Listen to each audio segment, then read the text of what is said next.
Once again, everybody, it's your boy Preston over here at drip underscore 2Ps GAWD. I got our boy Coach Dante, the sports guru himself for all Houston sports, especially Texans. And here we are to talk about the Rockets right now. Guys, it feels so good to be back. So much has happened recently. We got Media Day, talked about training camp, and I think Dante's got a little extra something for us at the end here. Dante, how you been, man? Tell us, bro. Tell us. Man, I'm doing great, man. Our preseason game start tomorrow versus Indiana.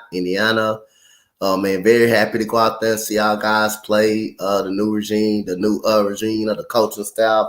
The players. We've been waiting on it since God League. We saw him in summer league. So again, just can't wait, man. Just can't wait to see our guys go out there and play and just see what this new coaching staff and the new rookies bring to the table.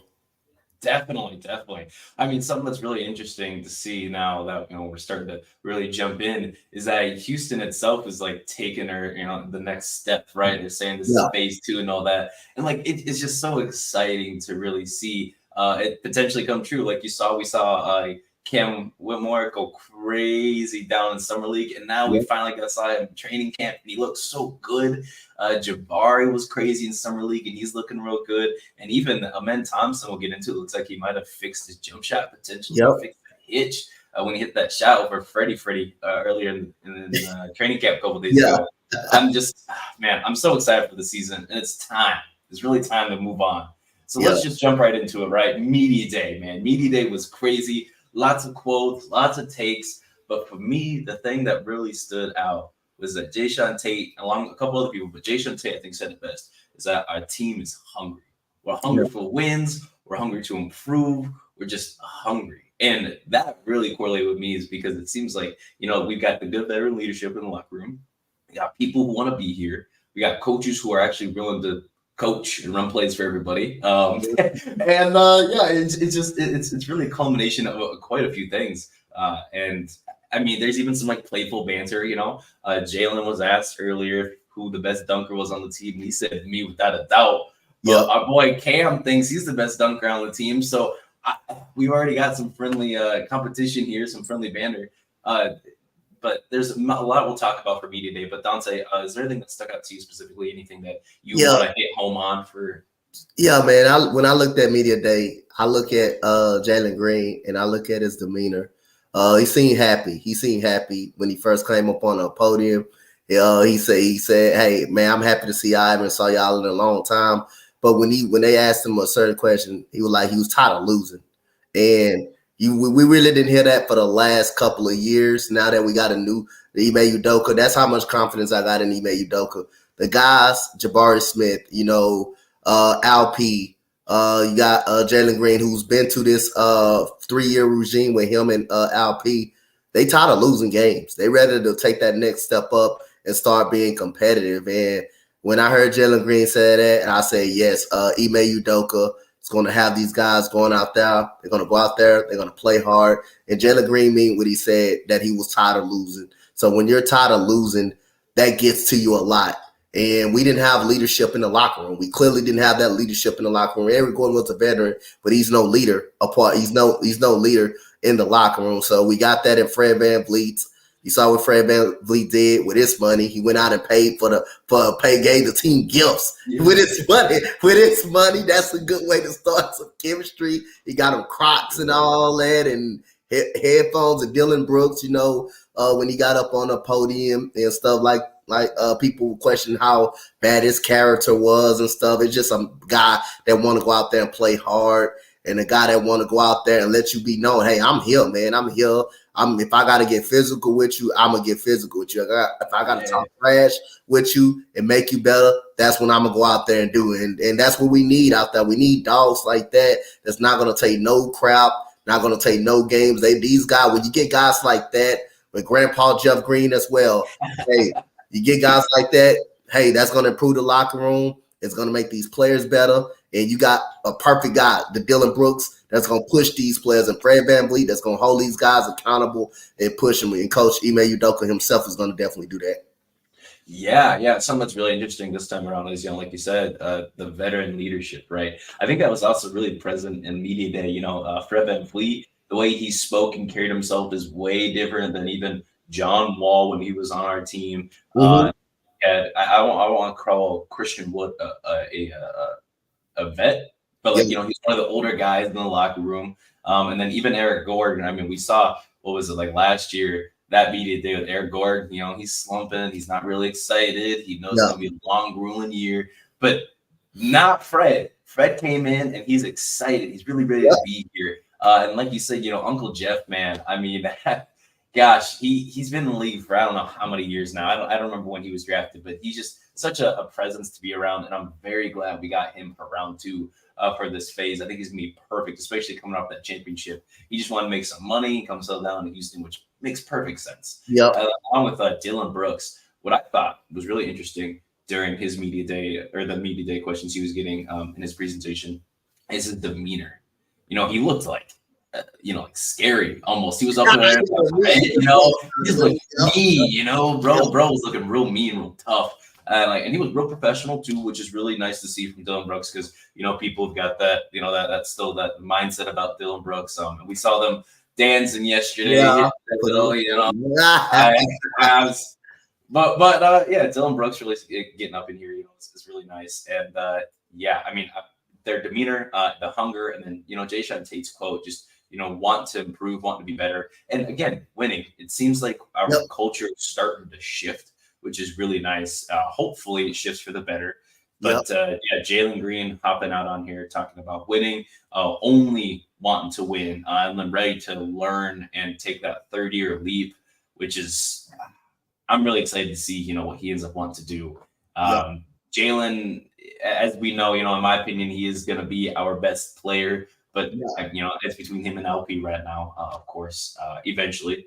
But Jalen coming out here with that potential leadership too, which is nice to see. Him really working with Freddie, really understanding how to work as as a guard in the league, and then having someone who's willing to come up and teach him personally. Kind of work him through some things. And he's looking real mean.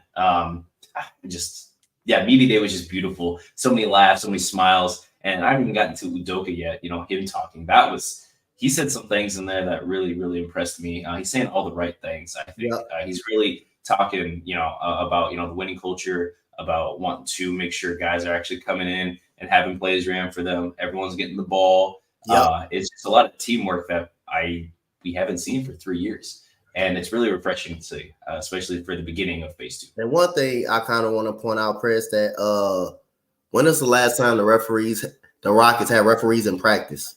Like practice. Yeah, referees what no practice. The same. This is a similar about the Texans training camp. They had referees running a practice. Actually, refs. When every time someone will go up, they call a foul. They get free throws and stuff like that. They got the guys shooting free throws at the end of practice. They'll throw them a ball, they'll shoot free throws, like situational stuff. But you got referees at practice. You got the clock going in practice and stuff like that. I actually like it. See, it's a new regime. Everything is changing.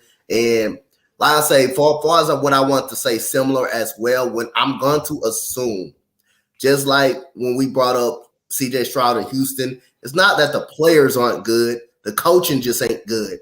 Same thing in Houston. It's not that the players aren't good. The coaching is just bad. Just coaching it just showed you how bad of a coach Steven Silas was. Now, which I think we're going to be a better team. I think we're going to be up in between that 30, like that 30 win mark. I'm expecting us with Ime Udoka. Ben Sullivan is the assistant coach. And you get Fred VanVleet, Dylan Brooks. You go out there and have a new improved lineup. This lineup is expected to win at least 35. You can win at least 35 games with this roster, at least compete for a play-in tournament. That shows you how much coaching matters in any type of sport. When you got coaching, when you got a guy that's been assistant coach for 20 years and all of a sudden he get his first head coaching job, he don't know what the hell he out there doing in certain situations. Now you got a coach that comes in that already been to the NBA Finals and forgot he was a player in the NBA as well, that won championships and been a part of championship team as an assistant too, and then for his first head coaching gig, He takes them to the NBA Finals, Boston to the NBA Finals with a young and potent Jason Tatum. But it takes coaching to do all that as well, too. Not just the talent. Coaching plays a big part. Now, well, I'll tell you, coaching is very important. I think Ime Udoka is going to get the best out of this team. Definitely, 100%. I mean, we're already seeing the effort. We'll talk about later on in the training camp segment, but we're really seeing the leadership skills that he has as a coach. We're seeing the drive, like players want to play for him. They're excited for it. They respect him. And I think that's another thing that's really interesting is like with Steven Silas, we didn't really see that kind of coaching dynamic. We didn't really see the level of respect and willing to drive and really work for this team. But with Udoka, it seems like our players are really out here respecting him. They're doing everything he's asking, and they're trying to do the best they can, not only to show out for the fans and whatnot. Not only to earn their check, but they're also showing Udoka you're bringing out the best in me, so I'm gonna go out there and show you what you're making me. I'm trying to make sure that the fruits of your labor are really showing out here. And I mean, I just can't really see too many players. All of our players are going to benefit from it, of course, but I think somebody like Jabari, Tari, and Şengün are really going to be the three that are going to just thrive under his system. The defense, as long as LP can just be an even defender, an okay defender, that's just an improvement there alone. And then Jabari and Tari can really be that goon squad and just be locks, clamps, with Udoka's defensive mindset and schemes he's going to be running. I don't see how there's not a place in the world, including Fred VanVleet and Dylan Brooks, where we're not competing for that top 15, top 12 defense slot later on in the year for our league averages and whatnot. And just like I keep saying, the drive, it's just impressive. These guys are showing during media day. I'm for one very excited to see how, and once we get in training camp, we'll talk about some of that. But I'm really excited to see our first game for preseason. I know that's just going to be stellar. Obviously, our guys aren't going to play 36 minutes, but and another thing I'm picking apart. I'm seeing our guys having fun. I'm seeing Tari Easton having fun out there, having fun off the court, on the court. I'm seeing guys being happy and out there just having fun, doing what they do. We didn't see that a lot for the last couple of years. Guys out there bunning. You got Cam Whitmore and Amin Thompson going to the Astros games and stuff like that, getting chemistry together. You seeing guys coming up like Dylan Brooks, probably the best dancer on the team already. You seeing guys like that. When you see that, you seeing guys that's out there that can't wait, that's ready just to have fun and go out there and play. And with Dylan Brooks and Fred VanVleet, I agree we're going to be a top 15 team. We can be a top 15 defensive team. Best part is top 12. I think we got the guys to do that. Jabari Smith is a very solid, great defender. Locksmith defender. Man, you got Cal Whitmore who killed it. I mean, you mean to tell me he can do that in Summer League? Damn, there was the best defender in Summer League. 8 steals in one game. I don't care what it is. 8 steals in one game was insane. He can now we're gonna expect him, to be honest, to get more minutes because of certain situation that did happen. We expect him to step up. He's gonna get a lot of those minutes now. So other than that, man, I'm very excited, man, to see these guys go out there and play. And again, they're gonna give it all they got on that defensive side of the ball. That's no doubt, because Ime Udoka is not playing any type of games. And when he says he's gonna hold these guys accountable, he's definitely gonna hold these guys accountable. And for a young man like this, you need a coach like that that's gonna be hard, that's gonna show that tough love to him. Facts. And that's what I'm kind of getting to too, is our team is really like appreciating how he's not taking it like Silas in comparison. Silas is really he babied our team a little bit. Like, oh, you guys are young, so you're not ready for this kind of training yet. But Udoka is just giving them everything. He goes, nope, we're a team. You guys are grown men. This is we're doing this professionally. We're not doing this in no rec league. This ain't no AAU team. We're gonna come out here and I'm gonna show you these plays. And you're gonna do them. And the team is not only doing it, but meeting those expectations. So something that really stuck out to me during training camp was I heard over on Locked On Rockets, of course, it's your boy Jackson Gallen. I heard that they, during one of his times he was there, they would shoot free throws, right? Yep. And then if you missed a free throw, you would have to go do like the entire team, not just you. The Suicide. entire team would do the suicides, Yep. for the free throw line and back or the half Yep. court line and back, and like that to me, that's winning culture. That's Like yep. if you are bad, that makes us bad. If you fail, we all fail. Yep. Instead of like, no, this is an isolated event where you did bad. Okay, that's fine. You did bad specifically, but you being bad makes us bad. Yep. So you have to be good. And that free throw training there, I think that really stands out to me because back in my day, I'm only 23 years old, but back in my day when I used to play soccer, that's kind of the same thing as we would go shoot like, free throws, and the soccer equivalent free throws anyway. And we would, if you couldn't get your goal, and you'd have to do suicides the entire soccer field, back and forth from goal to goal. You're doing 4 of those. That's crazy. And we got better as a team because of it. We got a new coach and all that. And that's essentially the same thing that's happening now, is we're really seeing our team taking that step, that initiative, that leap to want to be better instead of everyone just trying to get theirs. We're not the Toronto Raptors. We're going to be out here playing as a team. And hopefully with that, we have the defensive mindset and we have the offensive mindset that blends together to a potential play-in push, which would be really beautiful. Like you were saying earlier, I think the highest we could possibly be is probably in play-in contention. Maybe pushing for that 9th, 10th seed, and that would be icing on the cake for this season. And I mean, we got dogs in here. Like I've never missed a playoffs day in my life. Like that's the energy we need coming in. And especially Udoka, the 1 year he was a coach, he went to the finals with the Boston Celtics. He's also been as an assistant coach, so he knows the game. He knows how, man, if you coaching guys like Tim Duncan and holding them guys accountable like that, you're allowed to hold those guys accountable. That's showing something. And we got great defenders, man. We got not just very good defenders. We got great defenders. Amin Thompson is a great defender. We've seen what he's able to do on the defensive side of the ball. We got guys that can defend. That's very long and that's very lengthy and stuff like that can play passing lanes, that can play straight up defense. We don't got guys that can't play on the defensive side of the ball. We got guys that can actually move their feet, stay in front of somebody, and make shots difficult for somebody. And like you said, each time they missed a free throw, they ran suicides, man. They ran suicides each time. You miss both of them, you run it, 2 of them. You miss one of them, the whole team is still running. The whole team is out there just running. So, and then in situational stuff like that, we're going to need to make those free throws. And that's good. We're getting them done now. And we're already practicing on them because we seen too much of that last year. We sit up here as fans, we buy jerseys and stuff like that. And,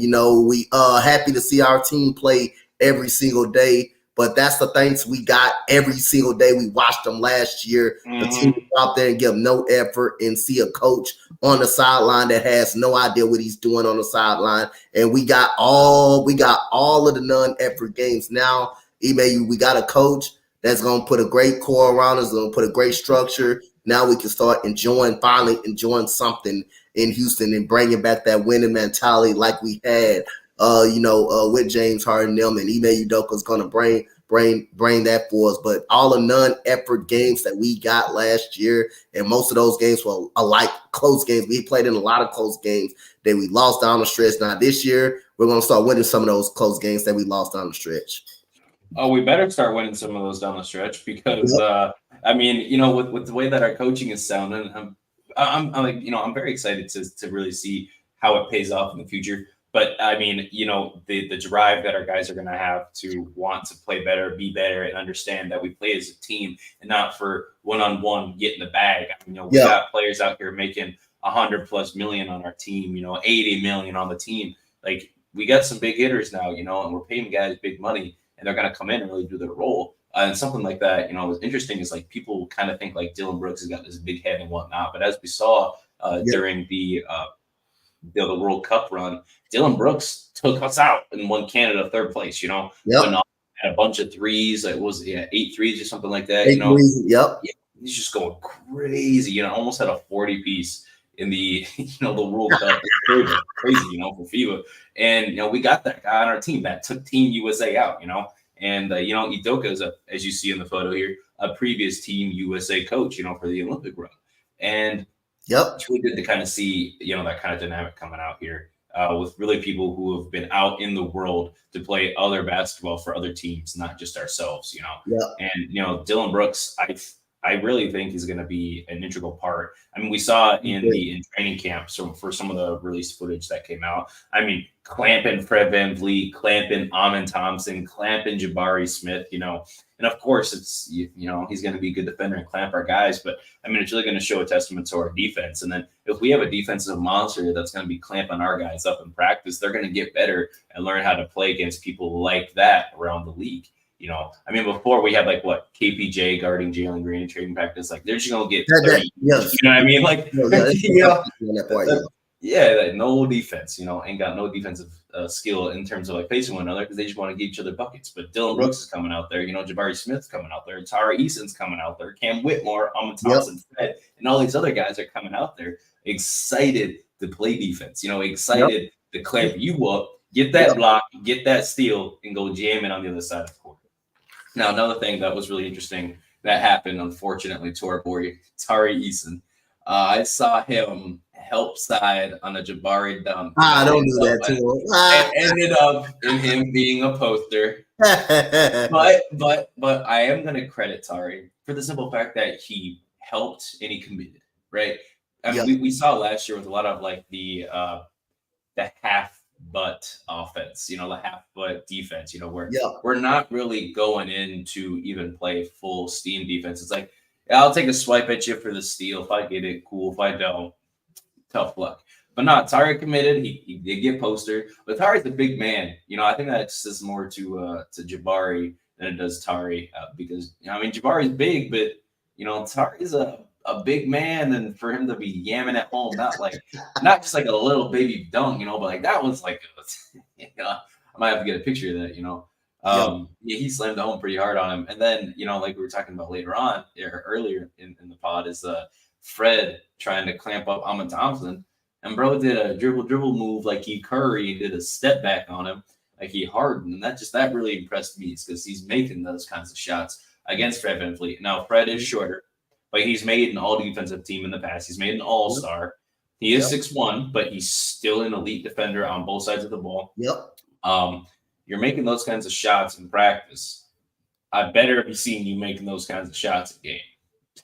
You know, I'm expecting to see. I liked about Amin Thompson. Again, I think this is a play that Fred was guarding him, if I'm not mistaken.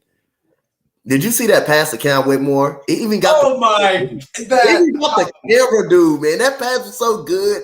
It even got the it's like when he threw the pass curved right to it curved right to Cam Whitmore. Dude, that was crazy. That was sick, man.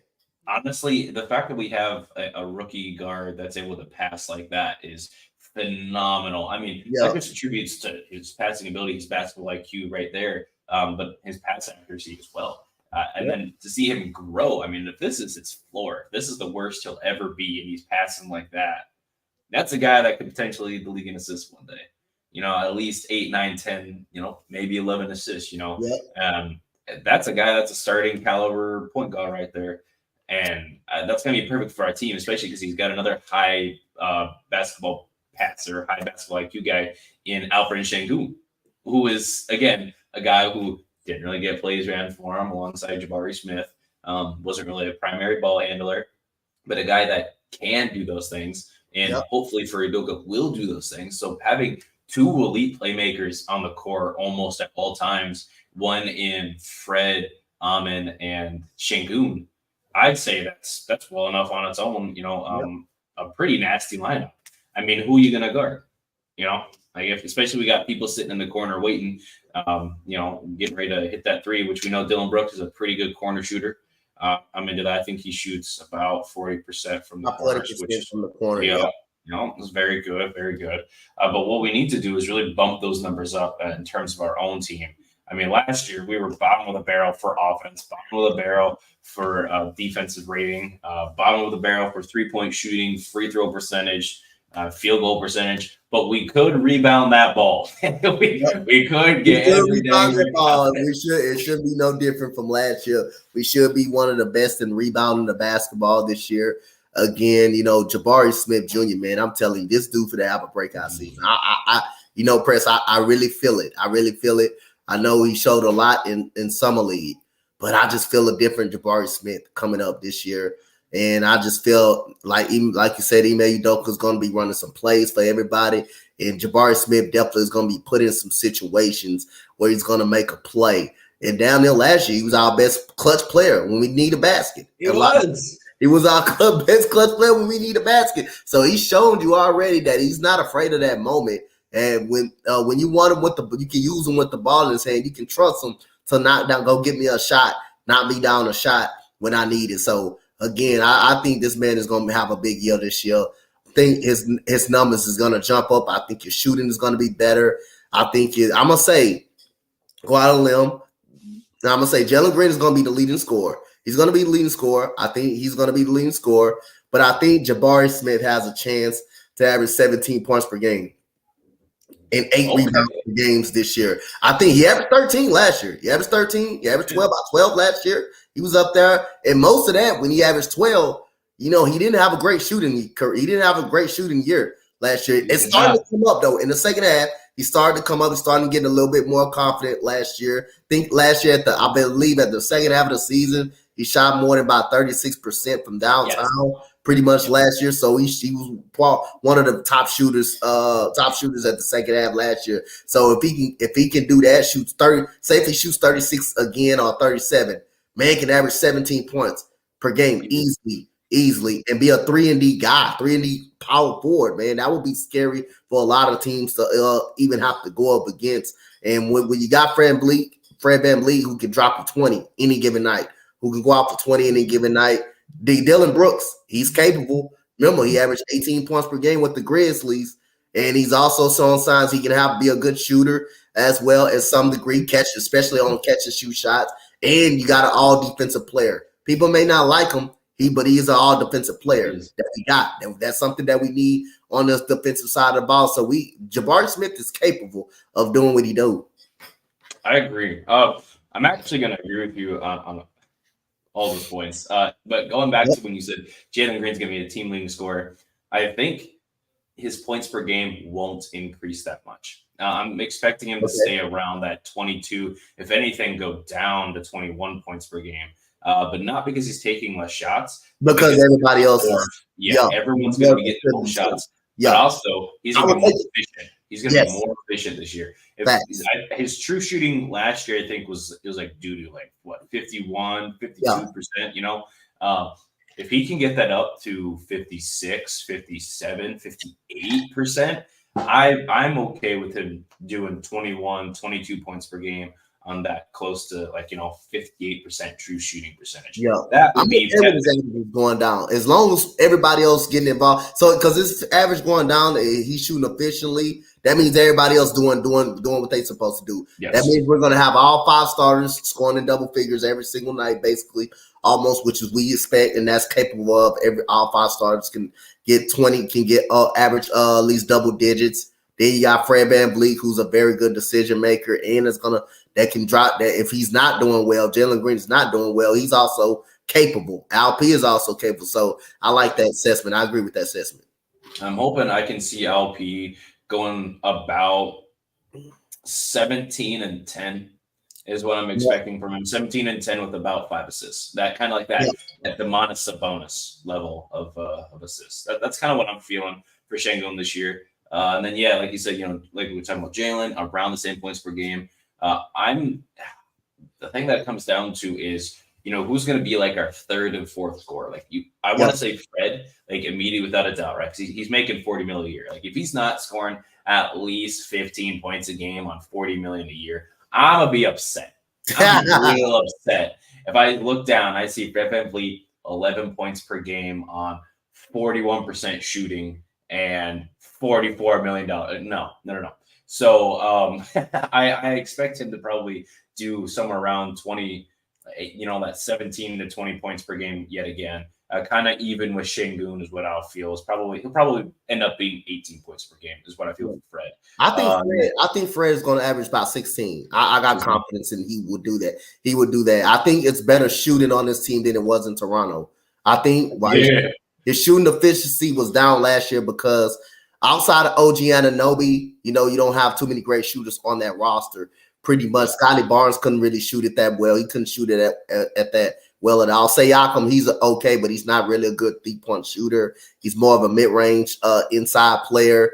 But other than that, I think Fred VanVleet, for us, I think he's going to average about 15, 16 points per game. I think he's going to be around the 8 assist range because he's a very good playmaker. He's a very good playmaker. Yeah, I imagine that he's going to be our team leader in assists. And then Şengün right behind him.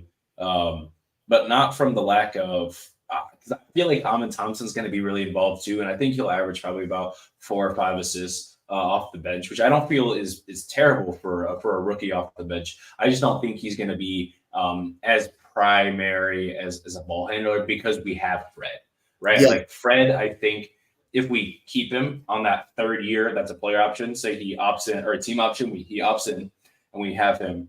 At that point, I'm expecting Amin to be at Fred or better than Fred's level than when we first signed him now. Yeah. So that's kind of how I'm thinking it might go, likely might go. But for right now, yeah, Amin is probably just going to be in that like 14 points, 5 assists kind of range. Tari Eason, I imagine probably 14, 15 points. But I think he'll get them like about 7, 8 rebounds. Yeah. I think he'll average almost 2 steals a game. I agree. I think Amin is that type of defender. I think he's that type of defender. I think he's the type of defender, but now like the rotations off the bench, we know we're gonna have, Amin. He may end up being one first guys, him and Tari. It's gonna be the first guys to come off the bench. You're gonna have you definitely is going to have Jayshawn Tate coming off the bench.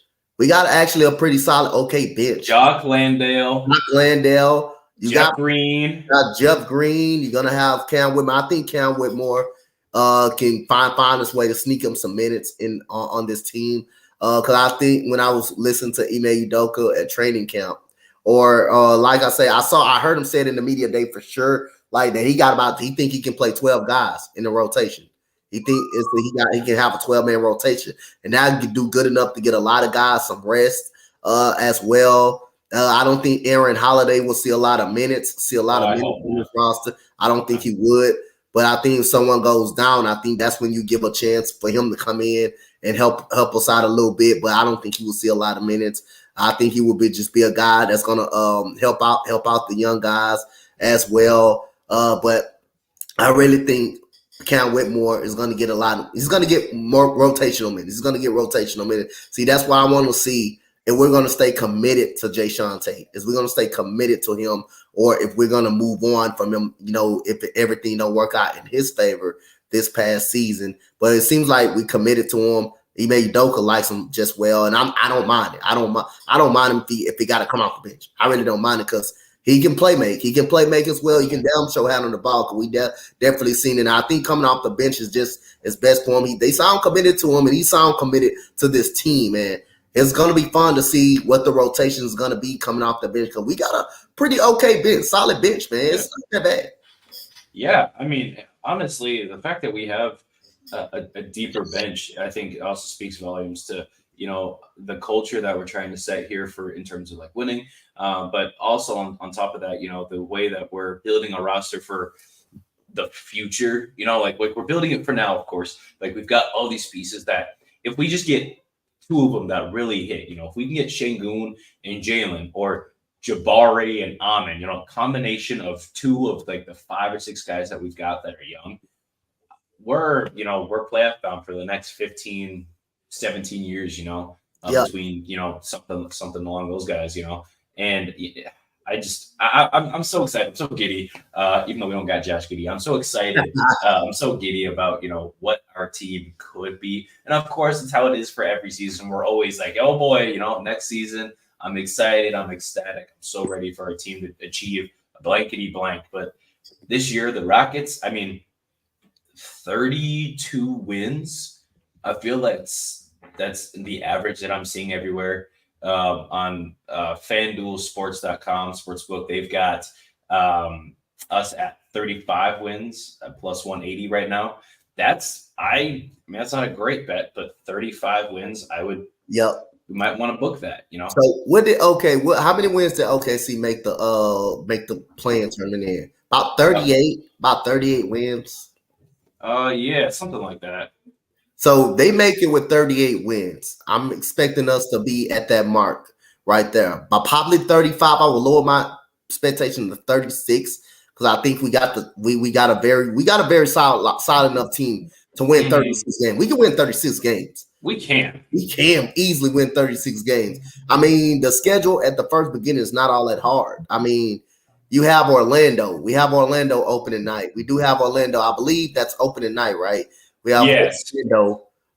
We follow up with San Antonio. I think Golden State. I think we follow up with Golden State. Is our third game. Follow up with Golden State, our third game. Then you look at we go to November. I think we end up playing the Pacers, Pelicans. We got San Antonio twice, Orlando, San Antonio again. We can win. We can win those games. We can win all of those games. You know, we can win. I think we're a better team than San Antonio. This year, I think we're a better team than San Antonio. This year, I think it's possible we're a better team than Orlando. We're a better team than Orlando this year with the team that's constructed. I think we can give the Warriors a fight this year, more than the fight that we did last year. So any contender team in the Western Conference, I think we can win at least a game against. And we can beat some of those bad teams. We definitely can beat Cleveland one time. We definitely can get them one time. So I can say, you know, we can win 36 games and be a part of a playoff team. I think we definitely can get OKC this year with the roster construction this year that we got. Now, last year, that was a different story. But this year, with better coaching, the roster construction, yes, I say we can get OKC a couple of times. I think we can get the Timberwolves, but I feel good about this team. Feel good about winning 36 games. I think we can make a run for the play-in tournament. I 100% believe that, you know, especially if our guys are determined, you know, as long as they stay healthy and we continue this winning culture, this winning mindset. I don't see why 36, you know, minimum, because things do go wrong. 32 wins, I think we can do, even if a couple of our guys fall. You know, even if Jalen Green goes out, I still think we can do 32 wins. Yes. I don't want to take any games off. I don't want to see we can lose this game and try hard. No. Back-to-backs. These guys are young. These guys, you know, we've got good medicine, good doctors these days. I'm expecting these guys to be playing, you know, like 34, 35, 36 minutes a night, at least for most of our starters, especially Fred. I want him to be playing at least 35 minutes a game, regardless. Even if we're down 50, keep him out there. It's good practice, you know, at that point, anyway, it is practice, right? But like, I don't want to see this culture like we had last year where it was like, oh, it's okay to lose a game or two. It's okay to, no, it's not. I'm tired of losing. I'm not even on the team. Okay, I'm just a fan watching. We've been losing for the last 3 years, man. We've been losing for the last 3 years, and it ain't even close. And just to let you know what John Wall said, we were trying to lose, which really what we were trying. Seemed like the way the players go out there and play and the way the players not giving effort that we were trying to lose. It just seemed like that every time they got on the court. And it's going to be hard for me to imagine with Coach Ime Udoka coming from a championship culture. He's not going to accept that crap. I don't think he would. I don't think he would. So like I say, we need a coach that can go out there and show tough love to these players. He already expressed it. It ain't gonna be no excuses. It's not gonna be no excuses because we young. It ain't gonna be none of those excuses. So I can tell Ime Udoka from the way he talks and stuff. You know, he's a different mind guy. He's a different tone setter, and it's already in the players' head. The players already know that. So the message had already been sent to the players.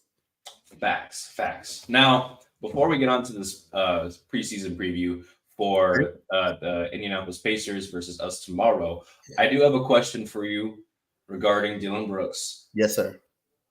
How many shots a game do you think Dillon Brooks is getting? Because a lot of things, you know, like I was kind of alluding to it earlier, it's like people think Dillon got like such a huge head. He thinks he needs to be taking 25 shots a game, you know, that kind of thing. How many shots a game do you think Dillon Brooks will be taking when the season's all said and done? I think his shots will be limited to this year because last year, if you look at Dillon Brooks, Ja Morant was out the whole damn near half of the year. So it forces him to take more shots. You had Tyus Jones, but he's not no Ja Morant. He's more of a playmaking type of guy that like to keep the ball at possession, like to not turn the ball over. And I think that's what we was campaigning for, to get Tyus Jones, to get a backup like Tyus Jones that can come in, that won't turn the ball over, that can facilitate you, get a good efficient shooter. We was hoping we could make a trade for him, trade for him and go out there and get him.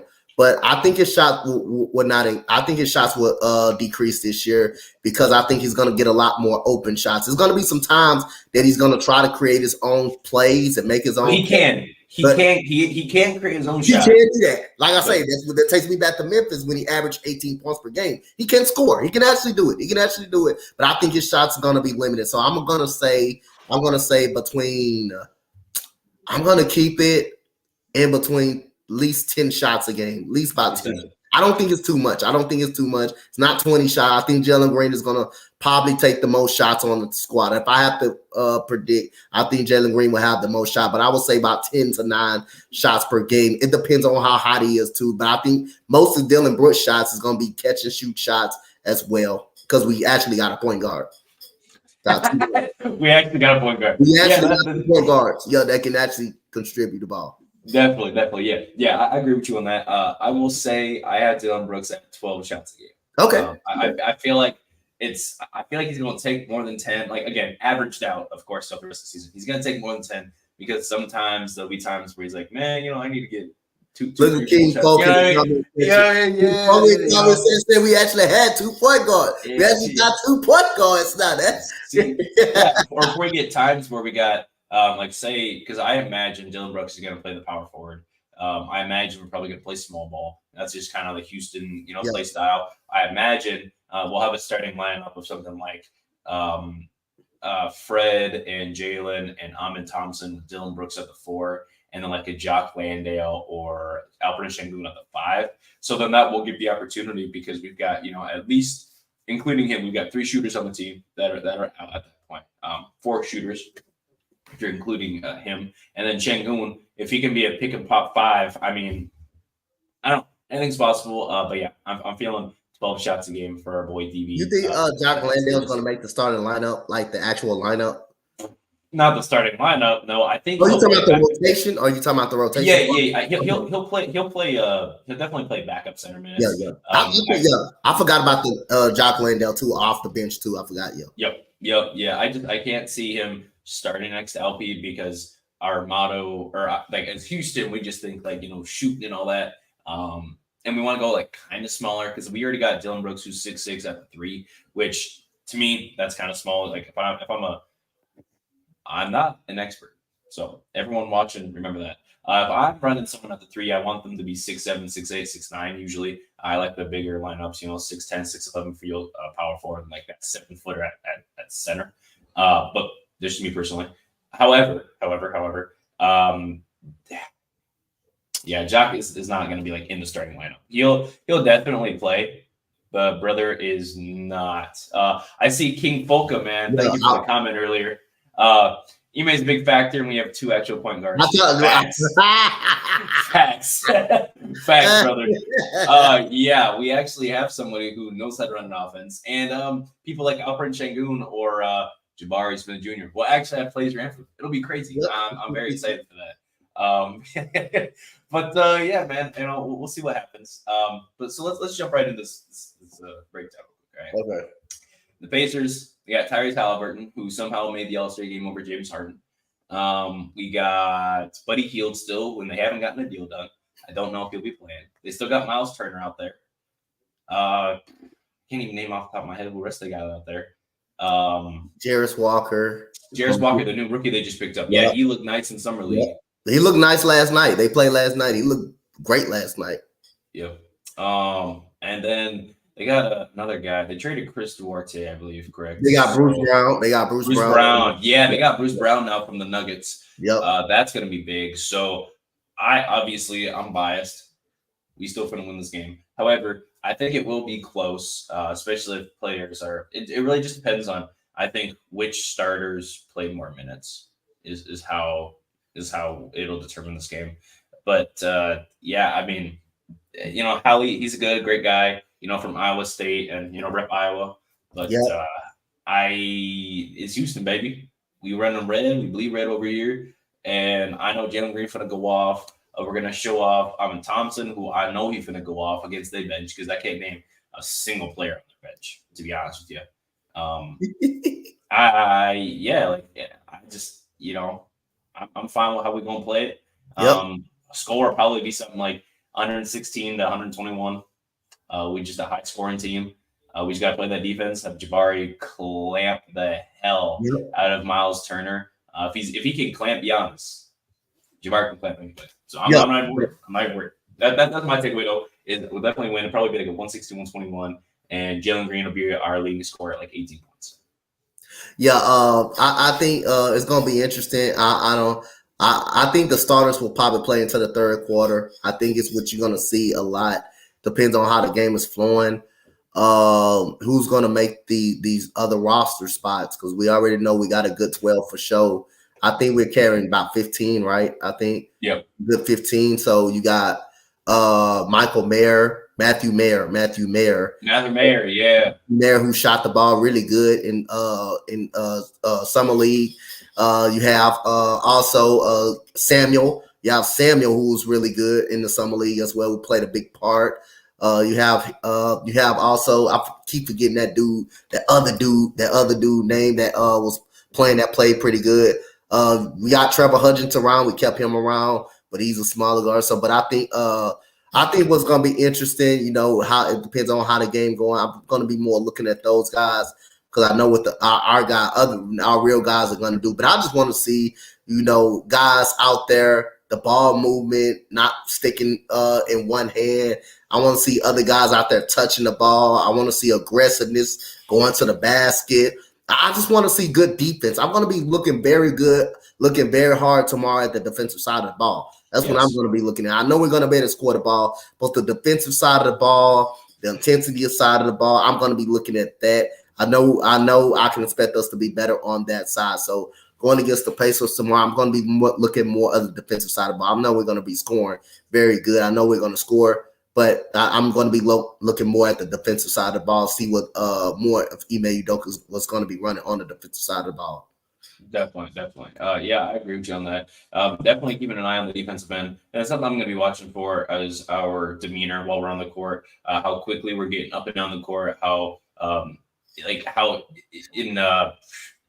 oh my gosh, the word that is slipping my mind right now, how invested they are. There we go. In the game they are, how they're running up and down, the defensive intensity, like you said, and then the shot selection too. That's what I'm really going to be caring about is like, are we just going to be doing like sidestep threes? Are we going to be running around the court trying to hit mid ranges? Are we going to bring back the mid range game? Because we don't take mid ranges very often. I know analytics definitely steer us away from the mid range. However, I feel if we can start utilizing that mid range, kind of like when Jalen was playing with the G League Ignite team, that step back mid range is just wet. If we can get kind of back, if we can jump back into that a little bit and make sure that we are kind of running some more of that, of what that offense used to be, and then take more mid ranges. That's kind of what I'm looking for. So shot selection and then intensity is really what I'm looking for. But I still got Houston getting the dub, baby. It's Houston. Yeah, always you would love when our guys go out there and get a dub and go out there and play well, man. But again, man, like I say, I can't wait to go out there and see these guys play, man. I know we've been saying that for 3 years and we got no results at all. Yeah. At all. We've been saying that for a long time. But I really feel like this is the year that we're going to get the results we need, man. We're going to really get the results that we need. So I'm very excited to see these guys go out there, especially opening night is approaching us against Orlando. Orlando got the best of us the last game that we played them. But I'm looking for a different time in Toyota Center. Open up in Toyota Center against Orlando should be a solid game for us to go out there and just try to smack them around a little bit. Definitely, man. I can't wait to get rid of that Paolo versus Jabari. That intensity. That's going to be real fun. Well, Dante, I think that almost wraps us up. We did have something special we did want to talk about, though, towards the end here, guys. I know we usually only talk about the Houston Rockets. However, this is the H-Town Rundown channel. We're going to talk about all of Houston sports. So, Dante, what did you have for us? What did you have in store? See, what I wanted to have in store, it wasn't about the take, but it was similar to the takes. See, what we're going to see this year from our Houston Rockets, and I'm going to predict this, and we already predict like 36 wins. We're going to be we're going to be fighting for a play-in tournament. And if we get the play-in tournament, we can factor this in. Coaching. Mm-hmm. Coaching matters in this league. You seen the Texans were terrible the last 3 years. We had shit head coaches. Lovie Smith was bad as a head coach. David Culley, same thing. You know what's similar to David Culley? He's been a assistant and a receivers coach for 20 years. Him and Steven Silas got not the same background because they're different because NFL and NBA. But Steven Silas was an assistant coach for 20 years before he got this head coaching job. And for him to go out there and look like a deer out of a headlight and not know what he's doing, and no guys are giving effort. I don't know what the practices are doing. These guys clearly weren't buying in, clearly weren't giving the effort. These guys clearly, it goes out one ear, comes out another. And they clearly need to get the urgent message from Steven Silas. Now, you go back, you got Ime Udoka, someone who has won championships with Greg Popovich as a player, someone who has won championships as an assistant coach, someone that really got his own squad in Boston. Yes, Jason Tatum and Jaylen Brown, they're stars in this league. Jason Tatum is a superstar in the league. But it takes coaching. Remember, that team was 500 during the All-Star break. After the All-Star break, Ime Udoka called the team out and saying, this is not no hero ball. This is not no Jason Tatum and Jaylen Brown ball. He called them out in the media, in public, and said, we're going to have to start using all 5 guys. And You know what they do? You know what they did? After the All-Star break, they went 31-9 and made to the finals. That's how big of coaching that is. And I think Ime Udoka is going to bring the same thing over here in Houston. It's not that our guys cannot play. It just, the coaching was just not good at all. And Steven Silas just wasn't a great head coach. Now, if you say this was a veteran team, like a James Harden, who, if he wasn't pissed off, or, you had a Christian Wood, who Christian Wood expected to play with James Harden or Russell Westbrook. If he had that type of team, then you can say we will be more actual good. We be a playoff team. That's a playoff team right now. Yeah. But the fact is that he came in and James Harden wanted out, and now we gave him a pass. We gave him strictly a pass on that first year because he had to deal with James Harden, DeMarcus Cousins, and a lot of injuries. The second year got worse. The last year, it kept getting worse to the point when Raphael Stone had to be a part of the practice, and we're telling him what the practice. That's how bad it got. So other than that, now you're seeing Raphael Stone, he's pushing back. You're not hearing him say too much. Ime Udoka's getting all the say so. He's saying, hey, I don't want James Harden over here. This is something that happened. This was the old time. I don't want that man over here. I don't want that man over here. He didn't like him in Brooklyn. He didn't want him. He didn't like him in Brooklyn. So that's what it goes back to. But when I'm trying to get to people that this is a new regime over here. This is a new culture. You seen what coaching is doing to the Houston Texans right now. The team is better. The team is out there having fun. They're out there playing ball.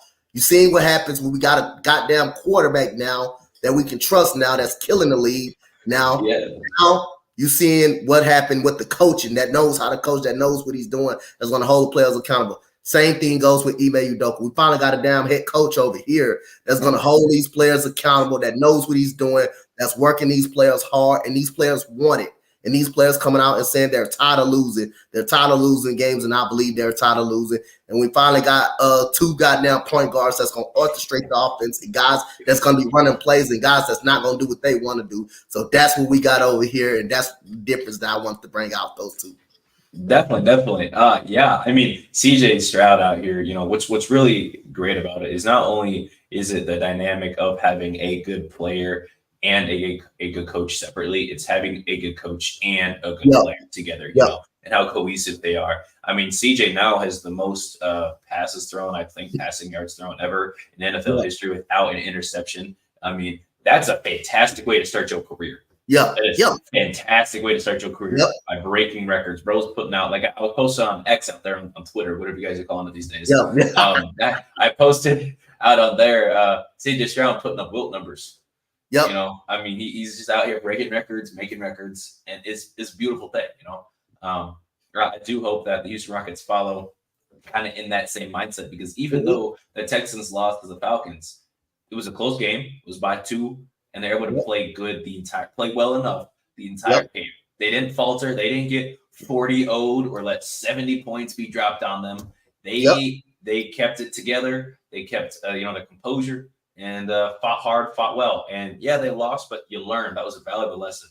And I'm hoping that we can kind of attribute that to the same thing for the Houston Rockets. Going forward, is that even if we lose games, because we will lose, that's fine. I can accept that. However, it's how we lose. How you lose them, Yes, that was the biggest thing that really affected us last year. Yes. We're going into the locker rooms, at halftime with our heads down. They're not wanting to get going. They're starting the third quarter really slow. I know the third quarter was our worst quarter. The first and third quarter last year was like our worst quarter.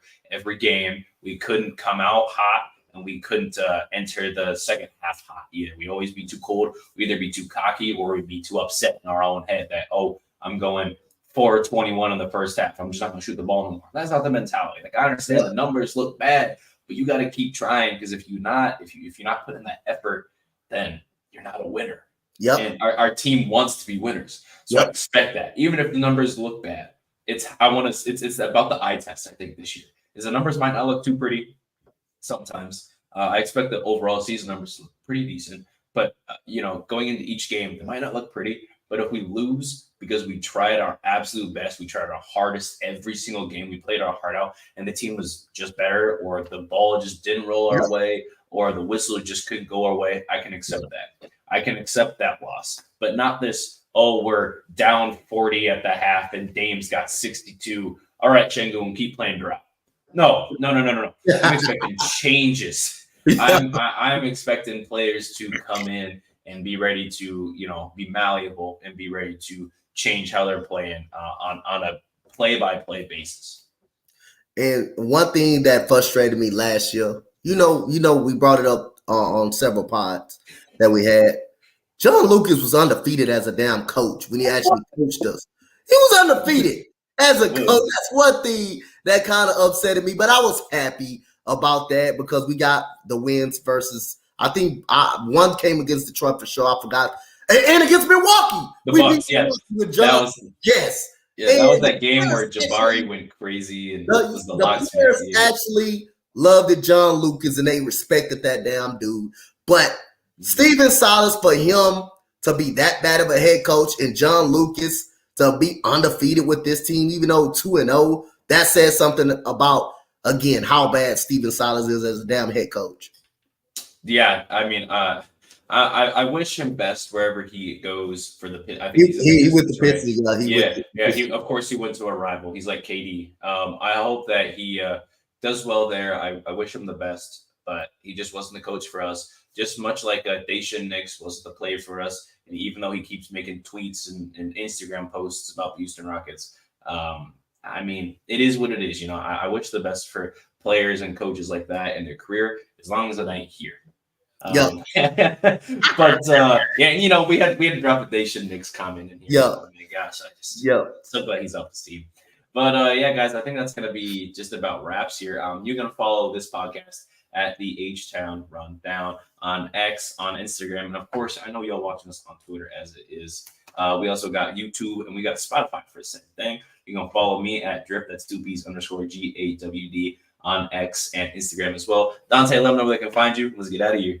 Man, y'all can find me at Coach Dante on YouTube. Y'all can find me at Coach Dante at Twitter. That Rockets guy, man. And y'all keep tuning in, man, because H-Town Rundown NBA is back, man. And we ready, man. We ready to go out there, and this team ready to go out there and just fly high. And we just ready. We can't wait for tomorrow. Yes, sir. Tune in, guys. We're going to definitely be trying to run this more weekly and all that. We run that little hiatus, but we are back, baby. Houston Sports is back. Texans are here going out crazy. Astros are going crazy. They just lost, but hey, I'm still confident in them. And guys, our season starts soon. So Yep. let's get it, baby. Let's get it. Get See it. you guys preseason. Thank you guys for watching. Thank you for listening. Comment below, guys. What was your favorite part of the off season? Was it the training camp videos, the free agent acquisitions? Let us know. And thank you. Share us around, like the channel, subscribe, like the video. You guys have a great day. Boom. Boom.